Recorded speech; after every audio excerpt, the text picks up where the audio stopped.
Have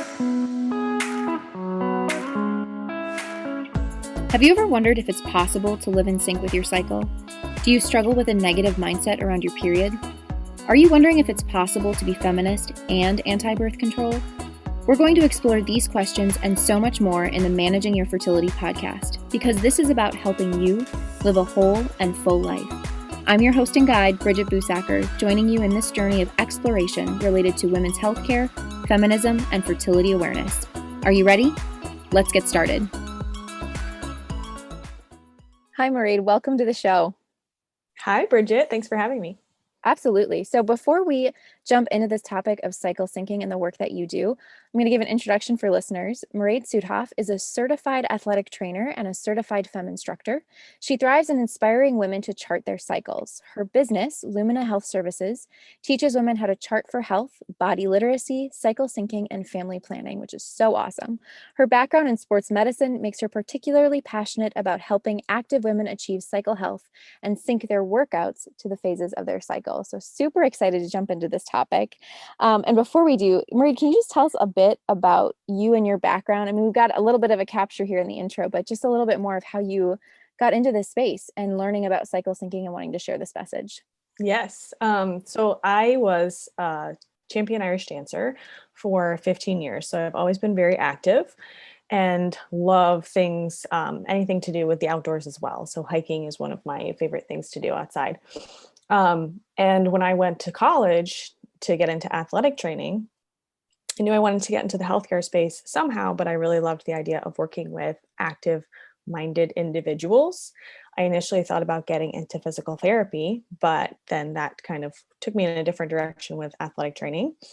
And so when I was there in school, I started to experience a lot of really debilitating symptoms. I was kind of a late bloomer in my cycle. Didn't actually have a first period until I was 17. And so it was pretty new after I went to school that I was regularly cycling. And I had all of these crazy symptoms that were really not something that anybody should be experiencing. But of course, I thought that part of them were normal. And then FEMM, the organization that I'm certified to teach with, they came and spoke at my school, and they gave a few different talks. They were initially on a panel for just women's health in general, reproductive health, and then they came and gave some talks specifically about FEMM and about their protocol and their organization. And I just immediately fell in love with them, and I loved the whole concept of charting for health, and I loved what they were doing. And so I learned to chart, and then they also came and did an intensive program for certifying people on campus who were interested within the healthcare space. And so I took their program when they came to school. And through learning to chart with them and learning to teach charting, it was just like all of these different things kind of fell into place about how, okay, well, a lot of these symptoms that I'm experiencing are not normal on my period, and was able to help kind of guide a treatment plan for myself. But then I started having these conversations with a lot of my friends and talking about how, this is not what you should be experiencing on your cycle, and this is what's normal, and this is what's not. And so I initially started with just, kind of the view of what's healthy versus what's not healthy.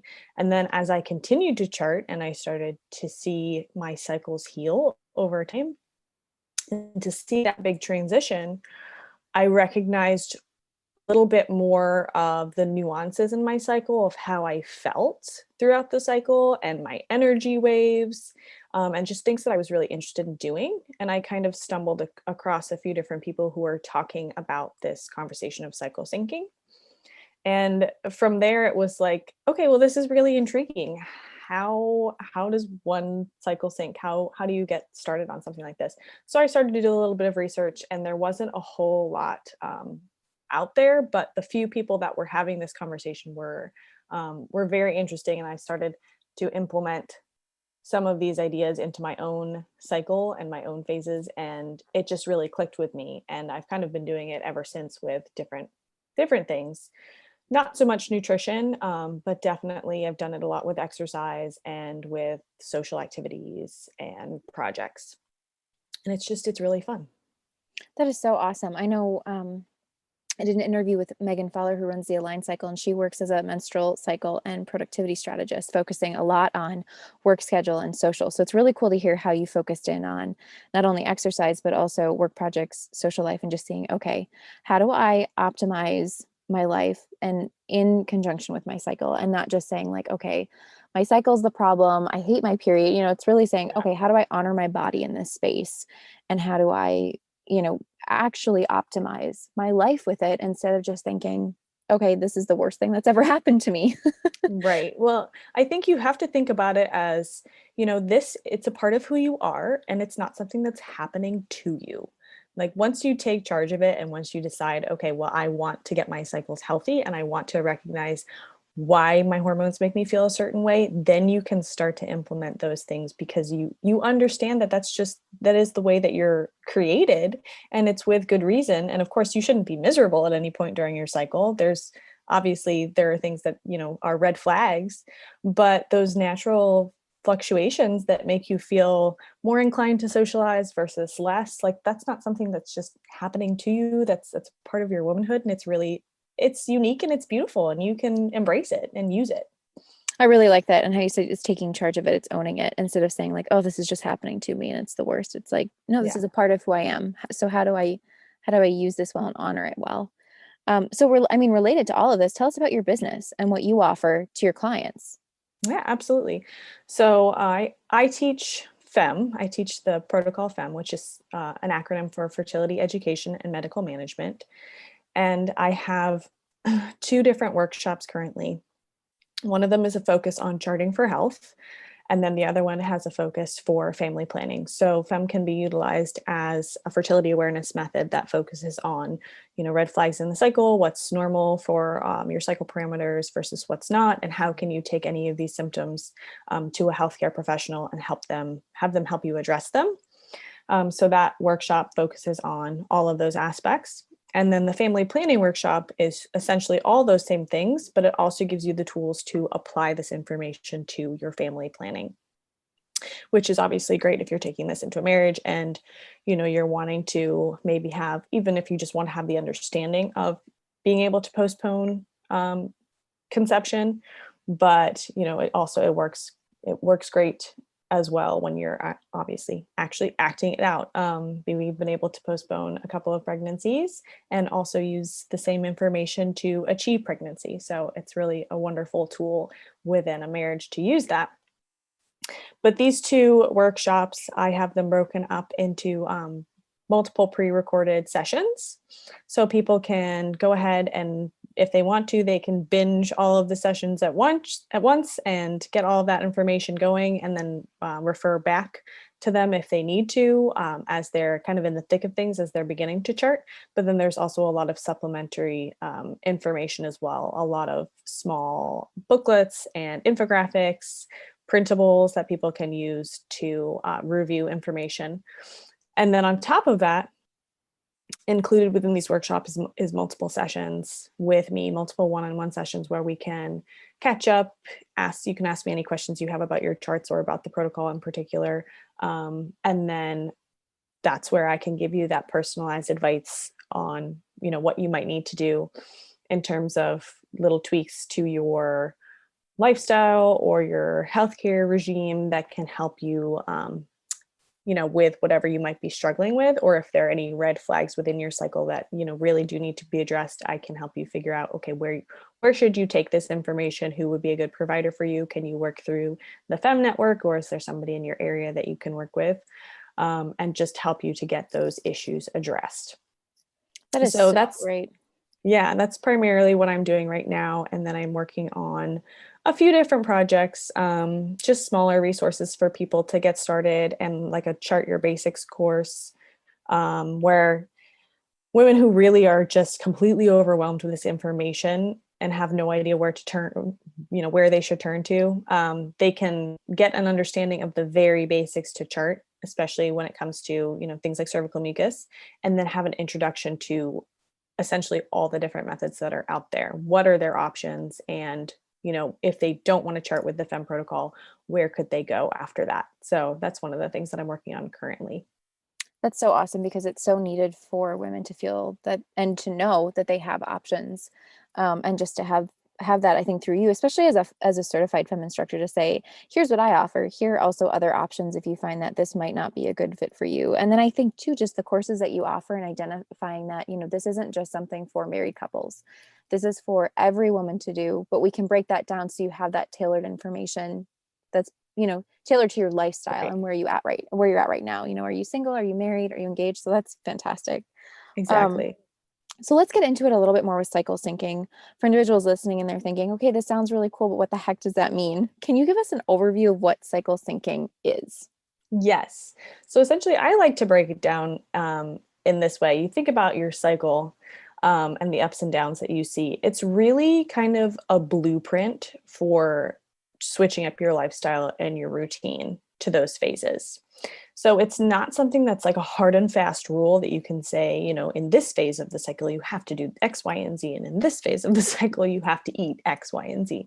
It's just the idea that as our cycle phases, as they change, our hormones obviously are changing, those levels are changing, and the different hormones that are dominant are changing, and those have an impact on so many areas of our life. They impact our mood, they impact our energy, they impact our physical and mental abilities. So just knowing what and why is happening helps you kind of create a more rhythmic and fluid lifestyle that supports those changes, as opposed to trying to force things into a box and say, okay, well, I'm having to live a certain way, and I'm miserable. You can take that knowledge and say, okay, well, right now I can put off this project that I'm working on, or whatever it is. Maybe I know that this food doesn't really serve me very well. It doesn't really support me during my luteal phase. So I'm not going to eat this during my luteal phase. It's essentially just this way of, creating more of a rhythmic way of approaching your lifestyle within the phases of your cycle. That's so awesome. I'm really just like amazed by this because I learned about it just in this past year through talking with you and then finding out about a few different resources. And I was thinking, how did I not know about this? Or think Yeah. beyond, just charting, like I could actually use this information to maximize my workouts.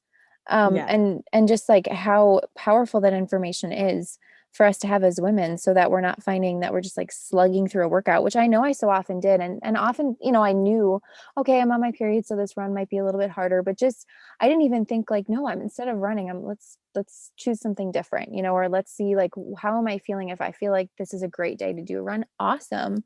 But if I'm not feeling up to it, that doesn't mean I've like ruined my workout schedule. It's like, oh, okay, well, how could I maximize that experience altogether, especially with different trainings I was doing with races and stuff. I was just like, oh my gosh, what the heck? I needed Right. this. Can Right. you break down the cycle syncing, how it works during each part of the cycle for us? Yes. Yeah. So essentially, I like to break it down into the menstrual phase, and then kind of early follicular phase, ovulation, and then the luteal phase, because I feel like it just makes the most sense. So I'll go ahead and talk about it that way. So essentially, within the menstrual phase, you see that all of your hormones are really at their lowest point. Your progesterone is the dominant hormone, but it's also extremely low. So typically, this is when women are experiencing kind of lower levels of energy, maybe a little bit of moodiness. There's some symptoms that can be considered normal just based on the fact that you are bleeding. So at this phase of the cycle, generally speaking, women aren't feeling like go-getters, right? You think like in terms of exercise, like you're saying, you could get up and you can push through, you can slog through a workout that maybe would be really challenging at that point of the cycle, that at other points wouldn't really bother you. Or you can consider this a good time to kind of rest and recuperate because of those low levels of hormones. When it comes to maybe your social life, for instance, again, most women aren't feeling really particularly social. So that might be a good time to just kind of hang out, stay at home. Um, so you can see how those different fluctuations, would influence multiple areas of your life just within that one phase. As you start to gear up for ovulation, kind of pre-ovulation and in those early stages, you see your hormones rising and fluctuating at kind of crazy levels, especially closer the closer you get to ovulation. So generally speaking, around this same time, women will see increases in their levels of energy. They'll start to feel more social. You're going to feel a lot more capable at the gym. Your mental capacity changes as well as you get closer to ovulation. So you're seeing FSH rise, you're seeing LH start to rise, and you're seeing estrogen as well start to rise as those as your ovaries start to gear up for ovulation, right? And also your testosterone. So once you've reached ovulation, everything kind of comes to a peak. And that's when, again, you typically see the highest levels of energy. Your mental and physical abilities are at their height at that point. Some of the crazy things that change that always like shock me when I think about it is, for instance, as our testosterone increases, your depth perception changes. So women are actually better at things like parking during our around ovulation because we have this increase in testosterone. No way. Which, yeah, exactly. All of our spouses, boyfriends, fiancés, everybody, within our life that's a guy is like, ha, yep, you were pretty miserable parking at other times, aren't you? But so things like that just really affect the way that, we feel physically, but then also mentally as well. So we're better at spatial skills. We're better at having a conversation, just kind of keeping up a conversation within our ovulation. And then once you've ovulated and you see that rise in progesterone, and initially, typically women will see still kind of the increased levels of energy as estrogen is slowly lowering and progesterone is slowly rising.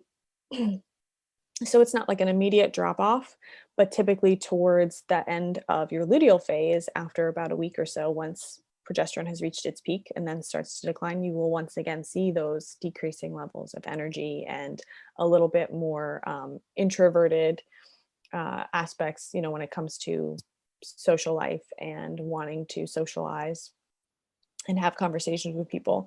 So it's really like this beautiful rise and fall throughout the cycle of, peaks of energy and then kind of a decline and an introversion.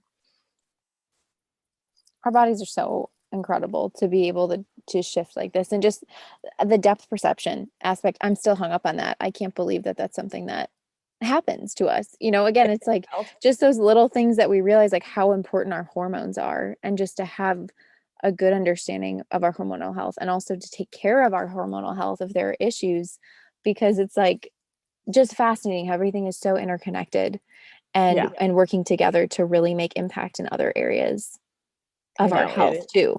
It is pretty wild. And again, you don't really think about it because you think that, okay, well, our reproductive hormones have to do with our reproductive cycle and that's it. But they really do affect so many things. They affect so much more beyond the reproductive system, beyond breast tissue. I mean, they affect our bone health, our brain health, so our metabolism, our blood sugar regulation. I mean, it's all wrapped up. The body's one big fat unit and you can't separate it.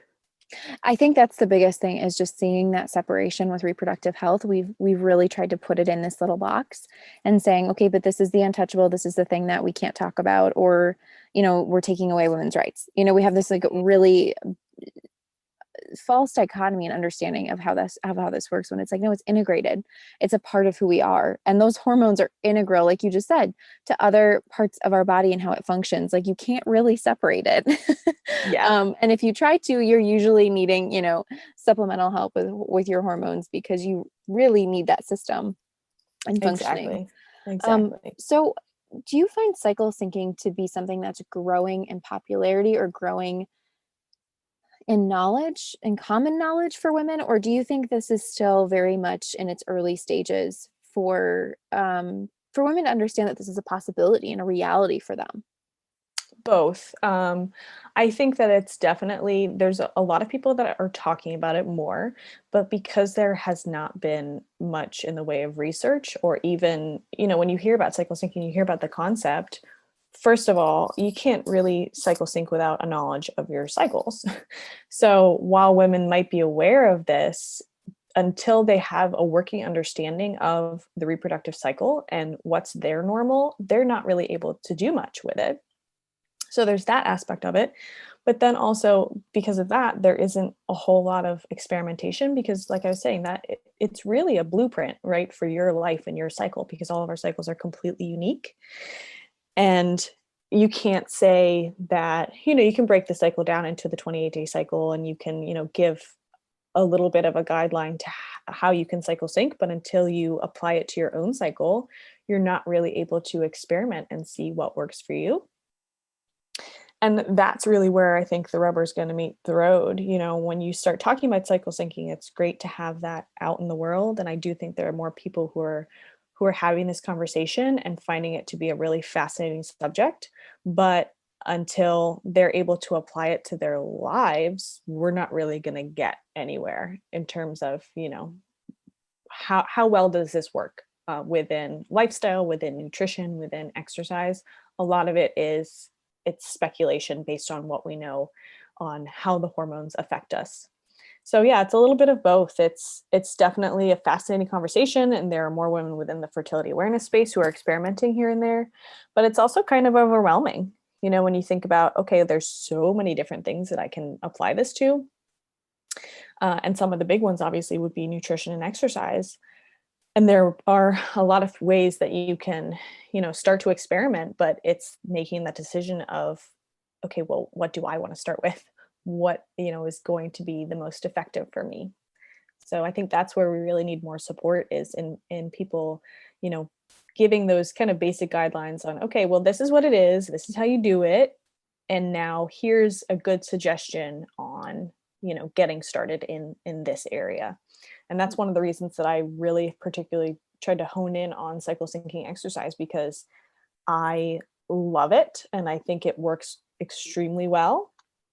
And I've been experimenting for a few years, and it's worked great for me. And I've had a number of volunteers who have, tested out kind of the way that I have approached it, and they love it as well. So that's something that I hope to have, more conversations about in the future for sure, because I think that it makes so much sense for women to do that. You were telling me in a different, well, on our Instagram live, that it was the US women's soccer team that had applied cycle syncing to their workouts. Is that correct? Yeah, they have. I think there was another professional team as well. I want to say somebody was having this conversation with me the other day, and I can't remember who they said it was, but I believe there was another professional team as well that applied it to some of their routines, and they found the same results and they loved it.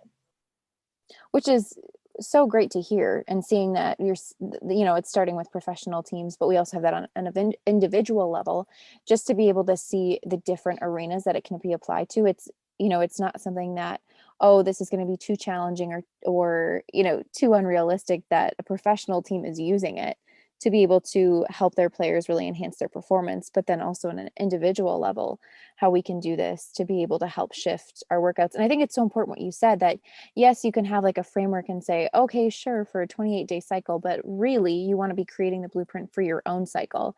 And not every cycle is 28 days. We're not here promoting the rhythm method. So you could try the 28-day cycle, but really to work with someone like you and working with a professional, like looking at the research and saying, okay, how do I really understand my cycle based on my charts? And how can I actually maximize my workouts and see where I need to make changes? And to be able to, I think, give ourselves that permission to be flexible as well, and saying, okay, this didn't really work, let me try something else.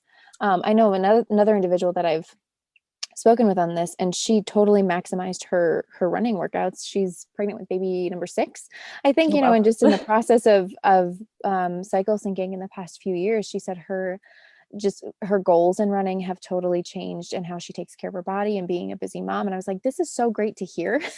Just to have these different women applying it and trying it in very different arenas. Maybe you're not a professional athlete or a big runner, but it's like, okay, if you enjoy movement and you're looking to see how you can expand your repertoire of workout options and movement options while aligning with your cycle, why not?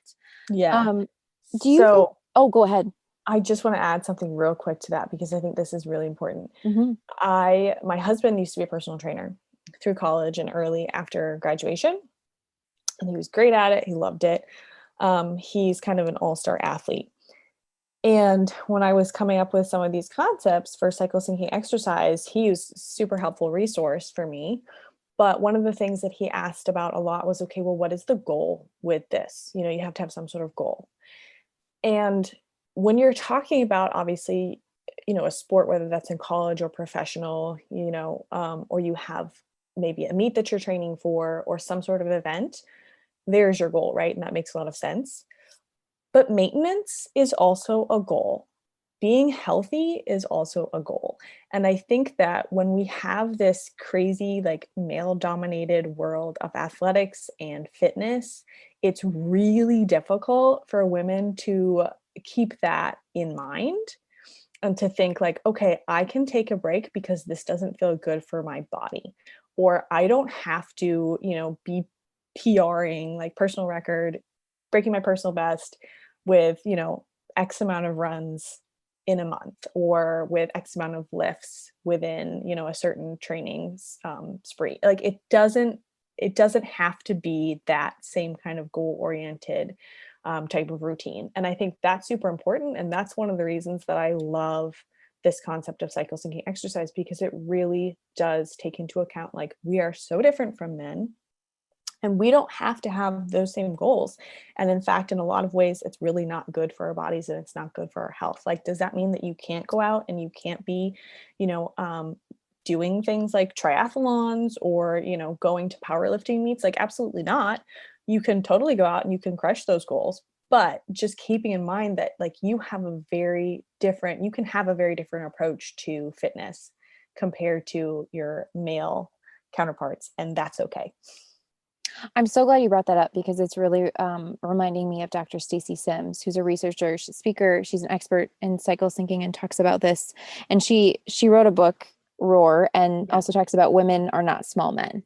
Yeah. And I think this is so good because I know she's had conversations, you know, around the dominance of men in the workout space and just culturally, you know, what does that really look like? What are the, you know, the mantras and the ways that we approach working out? And, you know, how does that actually play out in our own ways of thinking? Like you addressed, you know, what's that rewiring essentially that women have to work on and saying, okay, I can be different than a man and that's good. I'm made different than a man.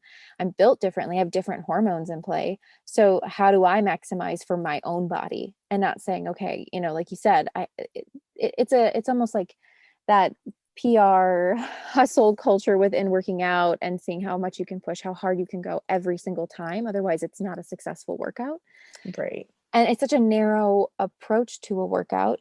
And while it can be good for some, and it's not a bad thing, it's not the only way to work out.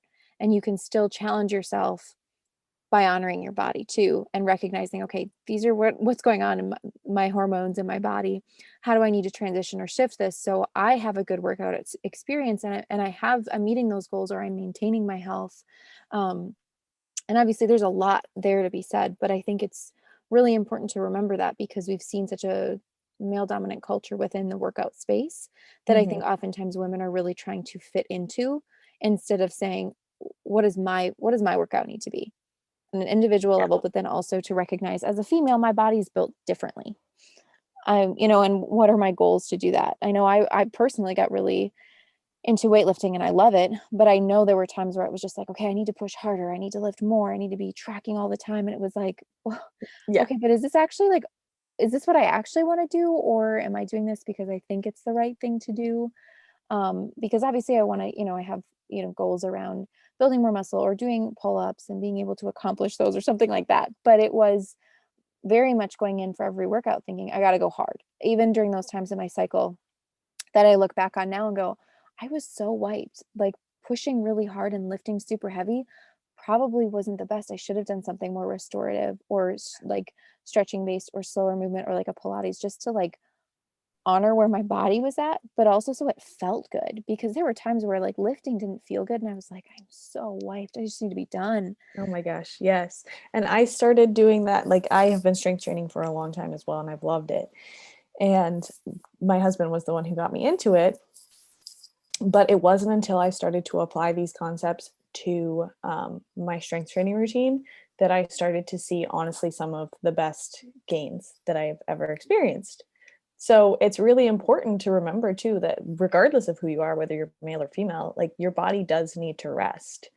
So you need to listen to it. You need to learn how to listen to it. And because we are so very different from men, our what we're hearing is going to be different. So having that understanding of the cycle and knowing, okay, well, why do I feel this way?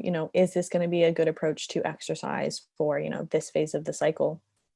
And then applying that, it changes that conversation with your body. It's going to change your whole, the way that you approach your workouts, but that doesn't necessarily mean that you're not going to be able to achieve those goals. And like I said, when I changed my exercise routine, it made a huge difference. I was the same way. It was like you'd come out of a workout and just feel exhausted, and you shouldn't feel that way. You should feel energized coming out of a workout. It should be, something that it maybe gives off a little bit of steam, but you're not going to be completely wiped wanting to just lay around the rest of the day. And once I changed my whole perspective and started cycle syncing my exercise routine, cycle syncing my strength training routine, it was like, wow, I feel great every single workout and I want to work out. It was never a dread of like, oh my gosh, I need to go to the gym or else I'm going to miss this workout. It was like, yep, I'm ready for this. This is going to feel great. And then I came out of it feeling even better. So I definitely am a huge proponent of women, not only strength training, but also women trying to cycle sync their routines.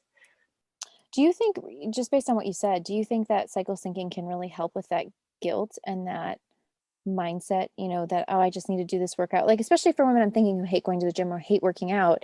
It may be that they're choosing the wrong workouts at different times in the cycle, where otherwise, if they tailor it to what feels better, like you said, you still met your goals. You still saw gains in areas where you were hoping to build strength. So it's not to say like, just be gentle all the time and like don't worry about your goals, because it's okay if you have fitness goals. You're like, no, I really want to like be able to squat X amount of weight, or I really want to like crush the pull-ups or be super flexible, whatever it might be. But do you think cycle syncing can help rewire and maybe shift that language and that feeling towards, not just how we think about it, but how we actually feel towards like, oh, I hate working out?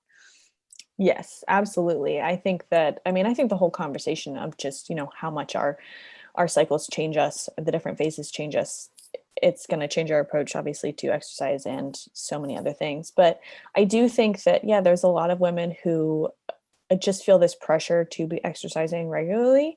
And a lot of the times, what I have noticed is that the tendency to feel like they're falling off the wagon or feel guilty about not working out happens during those more susceptible phases of, anxiety, injury, depression. So like, for instance, around your luteal phase and around your period. I can't tell you how many conversations I've had with people who are just like, oh, I feel fat. I feel miserable. I feel this. I feel that. Like, I need to work out. And it's because of the way that their hormones are making them feel, first of all.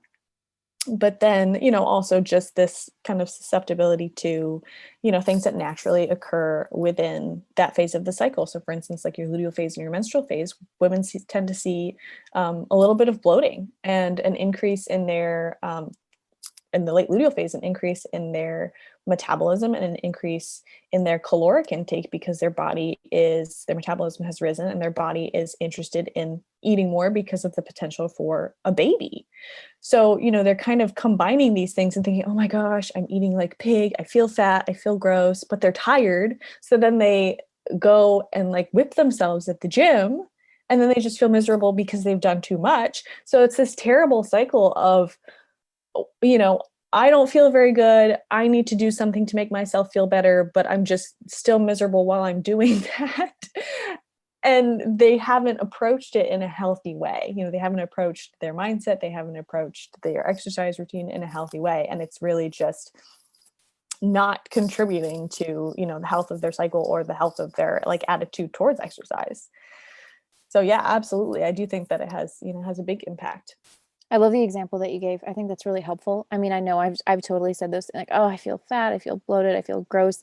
I really just need to work out. It'll make me feel better. When it's like, actually, probably a nap would feel better, and like eating more, because I feel better and my body needs extra fuel. And I think just what you said, it's not just this mind game. It's not like, oh, I'm just not doing it right, I'm not pushing myself hard enough. It's like, no, your body is physically having this change taking place hormonally, there's a shift and your body is telling you something really important. And so I think, how often do we ignore it or just start to blame our body even more and thinking, Mm-hmm. ugh, why can't it just keep up? Why is this so hard when, we're really fighting that uphill battle instead of working with our bodies and thinking about, Exactly. gosh, what am I saying to myself? Why am I saying this? And just doing some of that, it's almost like reverse engineering, asking those questions and saying, okay, what's going on right now? And I think, like, this, I think, just really, I hope for women in hearing this is realizing, wow, cycle syncing would really be beneficial for me Mhm. to better understand what's going on and not just be stuck in these patterns of thinking and this cycle of action where it's like, I hate working out because I'm constantly pushing myself and berating myself. Instead Right. of saying, okay, I'm going to choose something that not only feels good, but will be a good option for my workout, and tailoring. So if you have those goals, that you can work towards them in freedom. And I think all of this is really helping women to achieve that freedom when it comes to workouts, nutrition, and lifestyle, by working with your body instead of against it. Yeah, absolutely. And just that, again, this knowledge of your cycle and the knowledge of the way that it makes you feel and why, like, it gives you the grace to be able to do that. And it gives you the ability to just flow with things. Because once again, there's very few women really that are, have that mindset of like, okay, I want to do, X workout every single day of the month because I have this very, very specific goal in mind. Yes, there are some women who are doing that. Yes, there are women who are preparing for, some sort of meet. Maybe they're preparing for a race, or maybe they are really into strength training and are preparing for some sort of powerlifting or Olympic lifting meet. Absolutely. There are people that do that, and you can definitely still use cycle syncing to, get to those goals. But even if you're just somebody who is, once again, maintaining your health, having that understanding of like, okay, I don't feel like lifting today, or I don't feel like going on a run, even though that's what I have scheduled, that's okay. I'm going to go ahead and skip that and do something else. I'm going to do some gentle stretching. I'm going to go on a walk with a friend, or whatever it is, or I'm just going to take a nap. Um, you first have to have that understanding of your cycle and why you feel that way and why those, fluctuations happen within each phase. So it's just super important to have this conversation and say, okay, look, this is what a normal cycle looks like, and this is why you're experiencing that. And you can use that information and you don't have to feel guilty about it because you're created this way for a reason. Yeah, and I think what you said, again, so important, that having that underlying understanding of the cycle is going to help you to make the decision to pivot in a workout or to plan workouts around your cycle, so that you're not in this position where you're having decision fatigue, really, and to having to Yeah. say, okay, I need to pivot, I need to change, I'm not feeling good, ugh, I'm not feeling good, okay, but I should push. Because I think, especially when it comes to working out and creating habits and setting goals, there's a lot of language around, like, sometimes you have to push through, like, you can't just choose the easy way out. But if you're not cycle syncing, you're probably going to be questioning a lot, like, oh, I'm just giving up. Oh, this is me. Like, I'm building a new habit. I have to push through. This is just part of the process. When it's like, well, it might not be. It might be that it's actually much more beneficial to pivot your workout, and you can have a harder workout at a later time in your cycle and really maximize that. But that knowledge of your cycle has to be there at the foundation. Otherwise, you don't really know why you're making the decision to pivot. And then I think that Right. just fuels that headspace of saying, oh, I'm not good at this, I fail at goals, I can't seem to commit, what's wrong with me? It's like, okay, let's take some steps back. And I know I've done this so much with myself in my workout journey when I first starting out, and really, owning my workouts beyond like high school sports, and saying, okay, now this is kind of on me to see, like, how do I build out a workout schedule? And I think just having a baseline of cycle syncing is so helpful, and it takes out so much of the decision fatigue when you see all these different workout programs available that may or may not be based on female physiology and the Right. cycle. And so you're just like, what program do I pick? What trainer should I choose? How do I do this? It's like, start with your cycle, start with that knowledge, and then build from there. So, like, practicals of cycle syncing, I know there are a few aspects that individuals asked from our Instagram live that I wanted to incorporate in this interview. Does cycle syncing work if you have an irregular cycle? It really depends. So yes, it can. If you have a an irregular cycle, let's say, we've talked about people with PCOS, for instance, or endometriosis, maybe where they're experiencing pain at kind of infrequent times throughout their cycle. It can work, but it's going to be more tricky. So it really depends on how irregular your cycle is, and then, how you want to apply this information. So you can, as you do with fertility awareness, you can look at it from a daily perspective and say, okay, this is kind of what I'm feeling like doing today, because you're in one sense with, for instance, somebody like PCOS or somebody who is postpartum and you're not really cycling. If it's that irregular, then you're really looking at your fertility daily, right? So you could look at your cycle syncing process from the same perspective and say, okay, how do I feel today? Or like look at your kind of ideal week, project that out and say, okay, this is really what I would like to do. I would like to do 3 to 4 workouts, for instance. And I'm going to try to plan them around, these days. And then each day, just kind of check in with yourself and again, give yourself a little bit of grace and in that decision making and say, okay, well, today's, not the best day for me. Like I'm really feeling run down, or I had a lot going on outside of, this routine that I had planned. So you can definitely look at it from that perspective. If it's irregular in the sense of, maybe you're struggling with PCOS, but it's mild and you are cycling let's say every 35 to 50 days, you can then break it down within the phases and have an exercise routine, for instance, within those phases. But it's just going to look different from somebody who has a pretty regular cycle, say like 28, 30 days. Essentially at that point, you're really going to just be lengthening the amount of time that you do the same things within each phase. So, for instance, you like to say, well, during my period, I like to keep it pretty simple and do walking and yoga. That's probably going to stay about the same. But then maybe earlier follicular phase, you're talking about, kind of slowly ramping up your routine. At that point, since everything is so based on when ovulation kind of kicks into gear, when those hormones start to communicate enough to where you're seeing activity and you're seeing, the actual events of ovulation line up, you really want to be listening to your body at that stage and say, okay, well, if what I'm doing is too much, your body is going to take that as a stressor, and that can delay ovulation. So especially for somebody with irregular cycles who might struggle with ovulation, you really want to use this information to tune in to what your body is telling you and say, okay, well, this type of routine might be a little bit too much at this phase of my cycle. And then of course, once you get into ovulation and, if you're feeling those high levels of energy, you can obviously incorporate more challenging routines into that time. And once you've ovulated, then again, you're looking at a pretty stable phase of your cycle within your luteal phase. So that's going to be fairly regular throughout the month. But again, just using that to tune in and say, okay, well, how is this making me feel?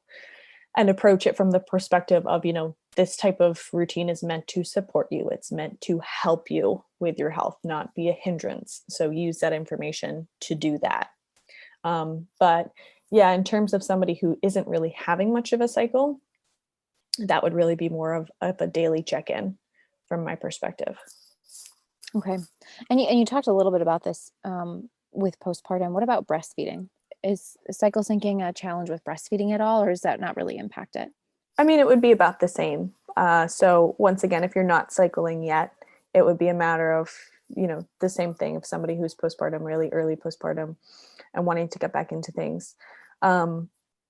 If you're breastfeeding and you are starting to see cycles, but they're irregular, it would be similar to somebody, who is dealing with maybe some sort of a hormonal imbalance or PCOS, like we were talking about.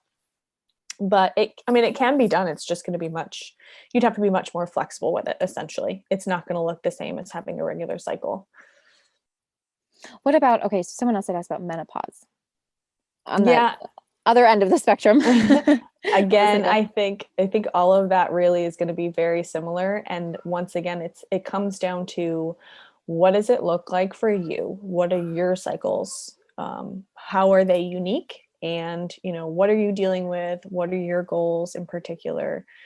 So you have to kind of break down those questions and then apply it to your cycle, because somebody who's in early menopause is going to look different from somebody who is in late menopause, right? So it's a little bit difficult to give kind of, that overall structure. I think what's great in all these answers that you're giving is just, that there are options. This is all about tailoring.